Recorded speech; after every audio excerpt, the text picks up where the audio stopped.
The west of Ireland, a land where rivers run silver with salmon, is a magnificent place for an angler.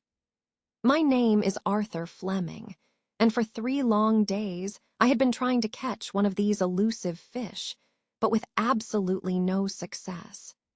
Defeated, I began my journey home by train, an experience in the early 20th century that was always full of character and unexpected turns. They say there's no smoke without fire, but that old saying certainly didn't apply to the station waiting room where I was forced to wait. There was an abundance of smoke, but the fire in the grate appeared to be completely lifeless. When I voiced my frustration to the station master, he simply explained that any chimney in the world would smoke in a southeasterly wind. He did, however, take pity on me and invited me into his own office, where steam rose in clouds from my damp boots in front of his warm fire. We chatted about politics and salmon fishing, and I had to admit that my 3-day expedition had yielded not a single catch. Before the signal for my train arrived, I was reminded for the 100th time of the marvelous individuality of the Irish spirit and the supreme importance of the personal touch in Ireland. If you ask for help, people will bend rules, ignore official procedures, and make all sorts of special arrangements, all for the simple pleasure of helping you. I found a seat in a carriage, and the train groaned its way noisily out of the station. A cold spring rain, entirely unsuitable for the middle of April, poured down as we moved into the open country. I shut both windows and settled in to read my wife's letter once more. Elinor often accuses me of not truly reading her letters, and since I was on my way to join her and our family in England, it seemed prudent to review her latest list of instructions. Such bad luck that you haven't caught any salmon. If the worst comes to the worst and you still haven't by the time you join us, couldn't you just buy one?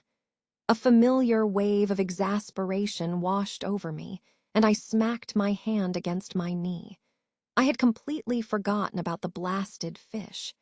Elinor would undoubtedly say, "Arthur, I was right. You don't read my letters, do you?" It's a shame she never learns from these situations. I don't mind being called a fool, but if I am one, then I should be permitted to forget things, as fools so often do. Without a doubt, Elinor had already written to Beatrice Hemlock, at whose house we were staying for the next week, and cheerfully announced that Arthur would be absolutely delighted to bring her a fresh salmon. And Beatrice Hemlock, who was wealthy enough to derive great pleasure from saving a little money, would have already planned the entire dinner menu down to the last fishbone. Deep in anxious thought, I journeyed on through the relentless rain. We stopped at a station roughly every 6 miles. At one, the only notable event was the station master handing a newspaper to the guard. At the next, the guard was reading interesting tidbits from it aloud to the driver. The personal element was ever present. On this line of the Munster and Connaught Railway, the rigid routine so despised by artistic souls was softened by friendly conversation. According to the timetable, our stop at Carrick Station was scheduled for 10 minutes, but a full 15 had passed before all the market-goers on the platform had managed to climb aboard. Finally, the window of the carriage next to mine was slammed open, and an irate English voice demanded to know how much longer the train intended to wait. The station master, deep in conversation with the guard and another man holding a long parcel wrapped in newspaper, glanced over and said with great seriousness, "Well now, that's a mystery." The man with the parcel turned away to study an advertisement, his shoulders shaking with suppressed laughter. The guard covered his mouth with his hand. The voice, now even angrier, demanded the earliest possible arrival time in Belfast. "He'll be asking me next when I take my breakfast," the station master replied calmly. The window was slammed shut with a bang, and in the commotion, the man on the platform dropped his parcel, which fell to the ground with a thud. "Oh, my fish," the man cried, carefully scooping up a remarkably handsome salmon that had slipped from its newspaper wrapping. In that instant, a brilliant idea struck me. I opened my window and called out to the station master. "Excuse me, but would your friend be willing to sell me that salmon?" There was a brief, lively discussion before the station master called back. "I'm sorry, sir. He's only just bought it himself during this little delay we're having." "But why don't you run down and get one for yourself? There are 6 or 7 of them down at O'Malley's, selling cheap." "There's time enough. We're waiting for the mail train to pass through from the other direction, and it hasn't been signaled yet." I leaped from the carriage and sprinted out of the station, followed by a shout from the guard that he wouldn't leave without me. Congratulating myself on the wonderful influence of the personal element, I hurried through the town. On my way, I passed a red-faced, flustered man also carrying a salmon, who informed me there were still 3 or 4 fish left at O'Malley's, and that he was running for the train himself. "O'Malley's is the house with the boots in the window," he yelled after me. "She'll sell for 10 pence a pound if you're firm with her." 10 pence a pound, I thought. At this time of year, that was an excellent price. I spotted the boots in the window and dashed through a dark doorway. At that exact moment, I heard the horrifyingly close whistle of the approaching mail train. A stout woman emerged from a back room, grasped the situation instantly, and in one fluid motion she picked up a large fish from the floor and wrapped it in newspaper. 10 pounds weight, she declared. 10 shillings. I knew she was charging me more than 10 pence a pound, but this was no time to be firm. I thrust the coins into her fishy hand, clutched the salmon in my arms, and ran. The path back to the station was, of course, uphill, and at the steepest part, I heard another whistle and feared the worst had come to pass. When I finally reached the platform, my train was already pulling away, but the personal element was still on my side. Everyone in the station, or so it seemed, was shouting at the driver. The station master put his fingers in his mouth and let out an unearthly whistle after the departing train. It worked. The train slowed. I jumped from the platform and ran along the tracks. Passengers' heads appeared at every window, watching my pursuit with rapt attention. The guard leaned down and hoisted me up onto the train. "Sorry, sir. The English gentleman going to Belfast wouldn't let me wait any longer," he said apologetically. From Carrick Station, a triumphant cry from the station master echoed. "You told him you wouldn't forget him." My very public return to my seat was met with great sympathy by the 7 country women who now occupied my carriage. I was hot, breathless, and the eyes of all 7 women were fixed on me with deep and unwavering interest. After a moment, one of them broke the silence by guessing. "It was at O'Malley's you got the salmon, I suppose." I confirmed that it was. There was a pause during which it was clear that one question burned in every heart. "She's sure to have asked you for 10 shillings, one woman finally said. "It's a beautiful fish," I said, trying to sound confident. 10 pounds, I'd say. I gave her 10 shillings for it." This confession was met with a collective wave of shock and pity. Sure, and Allie O'Malley would rob her own mother. How could an honest gentleman like yourself win a battle with her? Allie O'Malley never paid a penny for that fish. Those boys of hers stole a whole load of them last night. At the next station, they all got out. I helped them with their heavy baskets, and in return, they told me I was a fine man and wished me well. They also left me with the unsettling knowledge that I was about to present the highly respectable Beatrice Hemlock with a stolen salmon. The afternoon faded cheerlessly into evening, and my journey showed no signs of improvement. Somewhere in the gray twilight, I changed trains, and then again later on. With each change, the salmon lost a little more of its newspaper wrapping. I seriously considered burying it in my suitcase. At the next station, we paused for a very long time. Absolutely nothing happened, and the rain beat a patient rhythm on the carriage roof. I closed my eyes to escape the cold, accusing stare of the salmon and drifted off to sleep. I awoke in complete darkness. The train was stationary, and there was a profound silence. I could see a single lamp glowing at the far end of a platform, so I knew we were at a station. I struck a match and my watch revealed it was 11 o'clock, the exact time I was supposed to be boarding the mail train. I jumped down and ran along the platform. The train was empty. There was no one in the engine, which was making sad little hissing sounds to itself. There wasn't a soul in sight. The name of the station was just barely visible. With a lit match, I spelled it out letter by letter, but it was so long that by the time I reached the end, I had forgotten the beginning. One thing was certain. It was not Lacrani, the station where I was meant to catch the mail train. For a strange moment, I felt as if there had been an accident and I now existed in some other world. I investigated the station again, the ticket office, the waiting room, and finally, at some distance, I found the station master's office.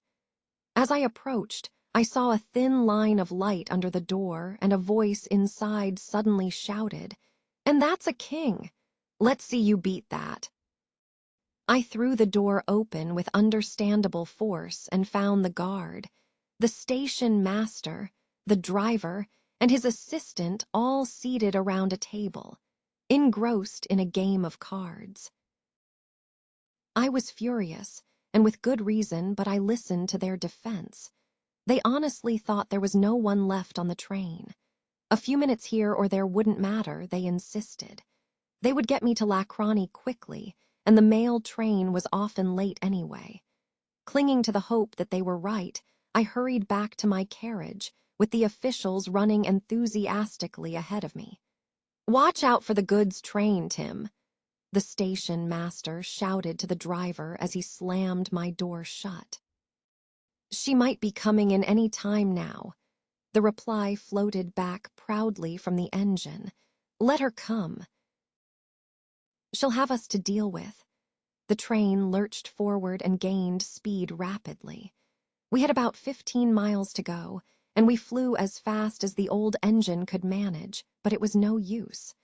We arrived too late. "Well," said the guard as I stepped onto the deserted platform of Lacrani station, "that old mail train is the most unpunctual train in all of Ireland. If you're a minute late, she's gone. And maybe if you're early, you'll be half an hour waiting for her."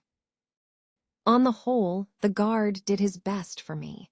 He offered to show me the best hotel in town, though he feared it would be difficult to find a bed because of the fays. A fays, I learned, is a festival of Irish songs and dances with competitions and prizes. He picked up my case. He even carried the salmon. As we walked through the empty streets, he explained how easily I could catch the morning boat from Rosslare and how this was, in fact, a significant improvement on my original plan. All was dark at the uninviting door of the hotel the guard had chosen. For 5 solid minutes, we rang the bell. I suggested trying another hotel. "He'll come," the guard said with confidence. He'll come. The bell rings right in his room, so it does. A boy, half awake and half dressed, finally opened the door. There's not a bed in the place, he said, yawning, nor anywhere else in the town. I'll just sit in the dining room until the early train, I said. To be sure, there are 5 beds in the dining room, he replied, and there are mostly 2 people in every bed. His voice was firm, but I saw a hint of hesitation in his eye. What about the billiard room, Mike? The guard suggested helpfully. We have blankets on the billiard table at this very minute, and the man that won first prize for reals is asleep on top of it. Well, can't you put some blankets on the floor under it? The guard pressed, placing my case and the salmon in the hall. To be sure, there's no better place in the house. Now I must be heading home before my wife thinks I'm dead and buried. His footsteps faded lightly down the empty street. Nothing ever troubles him, the boy said bitterly, and I knew that only the personal element now stood between me and a sleepless night on a cold, wet station platform. It was in the deep darkness of early morning that I awoke again to life and its many troubles. A voice had woken me up.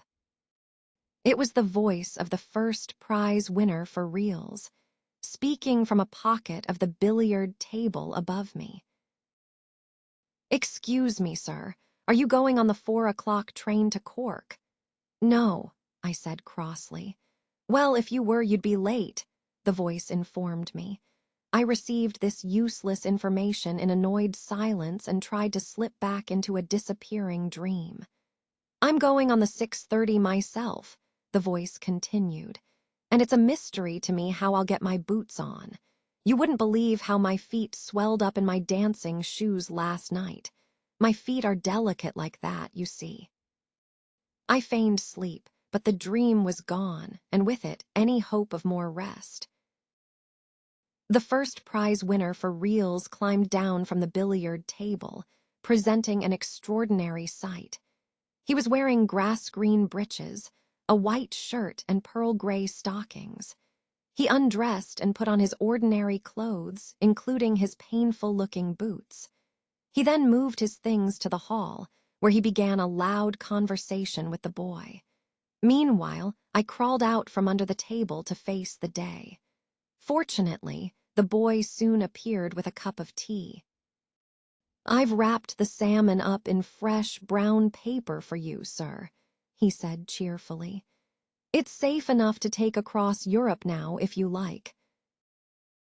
I'll just run up to the station with your luggage. Would you mind carrying the fish yourself? It's on the table in the hall. My train left at 6:15. The boy had placed my suitcase in an empty carriage and stayed with me, making pleasant conversation until the train departed. I'm sorry you had such a bad night, sir, he said. And I must tell you it was only because that Finn O'Connell, he's the first prize winner for reals, sir, had taken a few drinks. If he'd been sober, I'd have put a gentleman like you on the billiard table instead of him. He's a baker, you know, in the town of Limerick, and he's engaged to my sister. Well, any girl would be glad to marry him. He dances with a beautiful straight back, and he makes grand bread. Just then, the train started to move. It was late that night when, stiff, dirty, and with tired eyes blinded by bright lights, I was ushered by the Hemlock's well-trained doorman into their huge, grand hall. I was informed by another of their impeccably dressed servants that dinner was over. I was hoping to slip quietly upstairs when a voice cried, "There he is!" And a leaner, looking lovely in an evening gown, swept into the hall, followed by Beatrice Hemlock, my niece whose wedding party this was, and all the usual relatives who hate to miss anything before a wedding. "Is this a wedding present for me, Uncle Arthur?" cried the future bride amidst a flurry of questions and sympathy. As she spoke, she eagerly grabbed the brown paper parcel still tucked under my arm. "I advise you not to open it," I cried. "It's a salmon." The bride-to-be gave a little shriek of distaste and without a moment's hesitation tossed it to her best friend, a girl standing nearby. The best friend let out a matching shriek and jumped aside. The parcel, which I had guarded with a mother's care across 2 countries and a stormy sea, fell with a loud crash on the stone floor. "Why did it crash?" "A salmon!" cried Alina, staring at the parcel. A small pool was now spreading across the floor around it. "But that's whiskey. Can't you smell it?" The servant stepped forward respectfully. He knelt down and cautiously picked pieces of a broken glass bottle out of the brown paper. The smell of whiskey grew stronger. "I'm afraid the other things are ruined, sir," he said gravely, and then pulled out of the parcel, one by one, a very large pair of dancing shoes, 2 long gray stockings, and a pair of grass-green breeches. They were greeted with wild enthusiasm, doubtless in much the same way as when they had shared in the success of Mr. Finn O'Connell at the Fays, but Beatrice Hemlock was not amused. "You know, my dear," she said to Alina later, "I don't think it was very clever of Arthur to take the wrong parcel. I had wanted that salmon.